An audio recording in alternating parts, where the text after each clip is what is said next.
And only when those coins are in circulation, only then can Dajjal declare, I am the Messiah. So an international monetary system that is doing all kind of acrobatics is going to finally conclude with dinar and dirham. And so we ask, where are the scholars of Islam?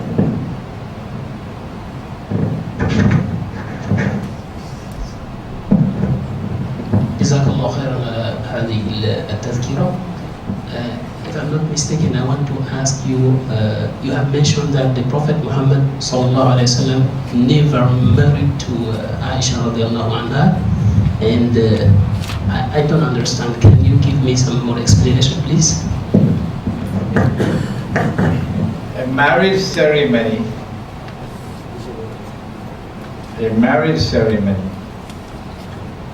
is invalid if a girl does not have the choice to say yes or no.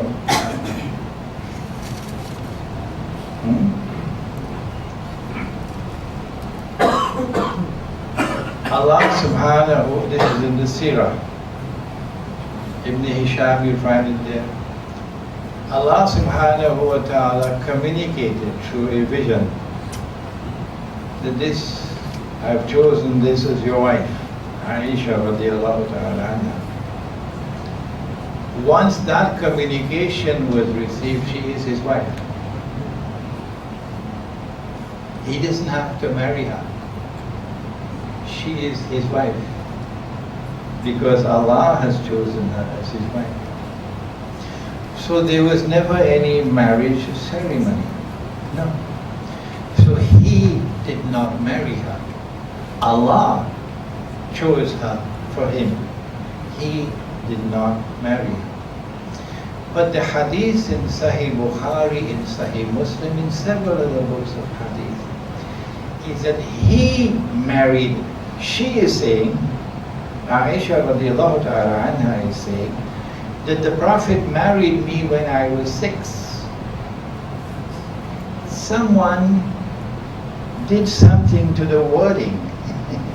Instead of saying that Allah communicated to the Prophet that I am his wife when I was 6. Okay? Someone did something to it, I made it now, that he married me when I was 6.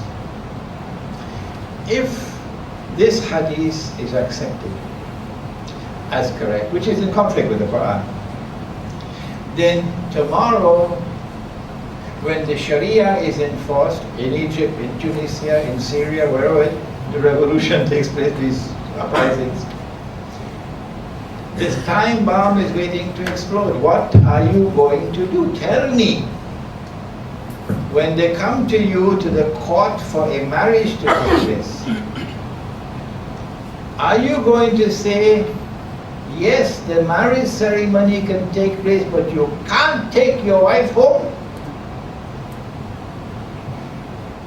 She has to remain with her mother. You cannot have khalwa with her, you cannot be alone with her. How can you do that? This is his wife. Huh? And the government is going to support him, because the idea is to embarrass Islam, to make Muslims a laughing stock of the world. So if you can take this 6-year-old girl back home, and you can say, well, I'm not going to have sexual relations with her, but forget that, when we're in the bedroom, that's us. Huh?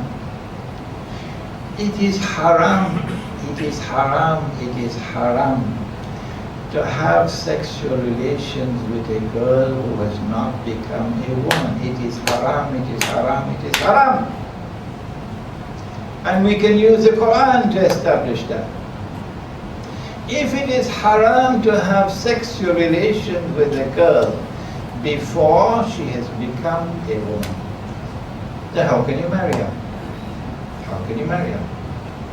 So the Sharia court should say, no, the marriage is not permissible in accordance with the Quran. That only when she has become a woman, then you can marry her.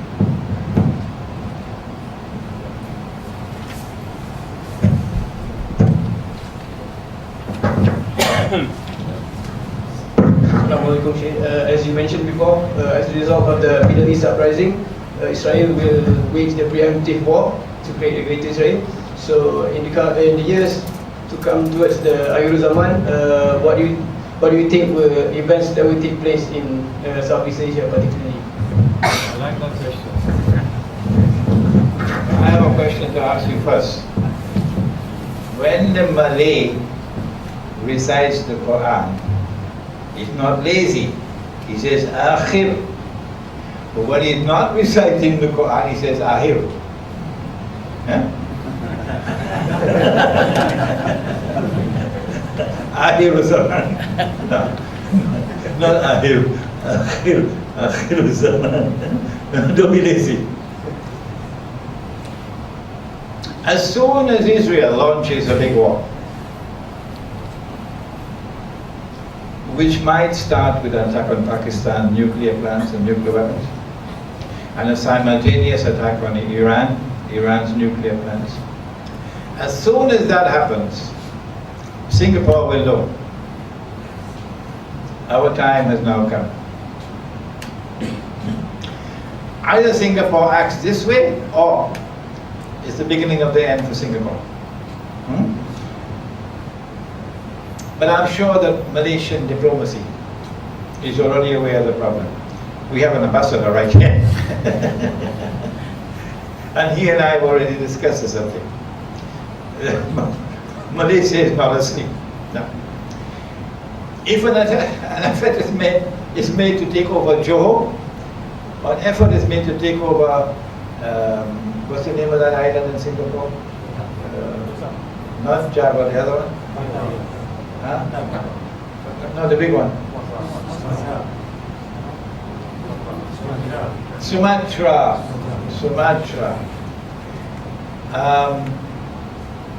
Then you can't defend that little island of Singapore. Not possible. Not possible to defend it. Too vulnerable. Then you'll have some very interesting developments. It is better for me not to speak with too much details. But just to make you aware that there are going to be dramatic developments in Southeast Asia as soon as Israel launches her attack.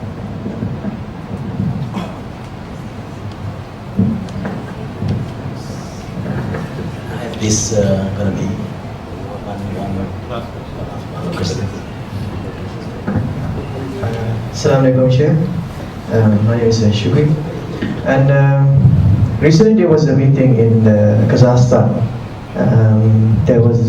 This meeting was attended by leaders from China and Russia and leaders from Middle Asia countries, and with President Ahmadinejad and leader of Pakistan was there as the observer in Kazakhstan. Huh? And India, yes. And that meeting was and India. Yes, exactly. It was Shanghai Cooperation's organizations, and during that meeting, Pakistan leader have decided that they want to join that Shanghai Cooperation Organization. So, do you see this as the beginning of alliance between Pakistan and Russia? And that is my question. I studied in Pakistan. The knowledge that you see on display today is because of the training I got from great teachers in Pakistan. Okay? I have found great love for Islam amongst the people of Pakistan. Not only in Pakistan, but outside of Pakistan. But I found the worst leaders. There's nothing worse than them anywhere in the world than those who are leading Pakistan. And whenever a leader emerges who stands up, he's killed. He's assassinated.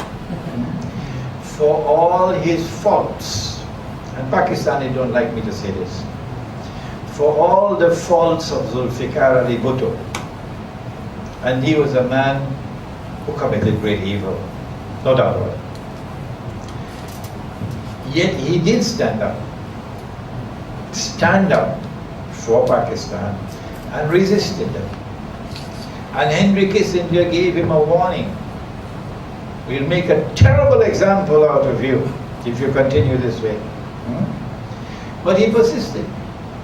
And in February 1974, he pulled off what was something that was very, very successful. It was the second Islamic Summit Conference in Lahore. Malik Faisal rahimahullah joined with Zulfikar Ali Bhutto to ensure that that summit conference takes place, and the rulers of the world didn't like it at all. And Indira Gandhi responded 2 months later to the Lahore Islamic Conference. 2 months later, in April, when India detonated her first nuclear blast, and India joined the nuclear club. That was the response to what Bhutto and Faisal did in February 74. And then when India detonated that first nuclear blast, then Bhutto declared, even if we have to eat grass, even if we have to eat grass, we must develop a nuclear deterrent. If the world of Islam today has a nuclear deterrent, which is why Pakistan is under such attack, part of the credit for that must go to Zulfikar Ali Bhutto. I don't know why the Islamic movement in Pakistan is incapable of recognizing something which is of value. The hatred for Bhutto is so great that it blinds them to be able to do proper analysis. Zia-ul Haq is the September massacre in Jordan, supporting and doing the dirty work of the Americans in Jordan against the Palestinians. So Zia-ul Haq, like Bhutto, was also a man with blood on his hands, with great evil to be done by him. But Zia-ul Haq also did great good. And the hatred for Zia-ul Haq is so great amongst the secular thinkers, they can't recognize what good he did. It is because he was establishing himself independently from them that the aeroplane fell down from the sky. Yeah. And he became Shaheed. Okay? So any time Pakistan produces a leader who is able to stand up independently, they kill. Benazir Bhutto,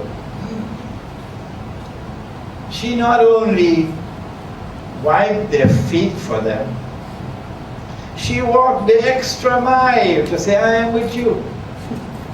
She did everything she could possibly do to say, I'm on your side. But they didn't believe her. They knew that this was a daughter who loved her father. And they knew that this daughter knew what they did to her father. So they didn't trust her. They didn't trust her. And when she was on the verge of recovering power in Pakistan, they destroyed her. You see? Despite all the evil of Benazir Bhutto, she still was better than what you have today. That's it.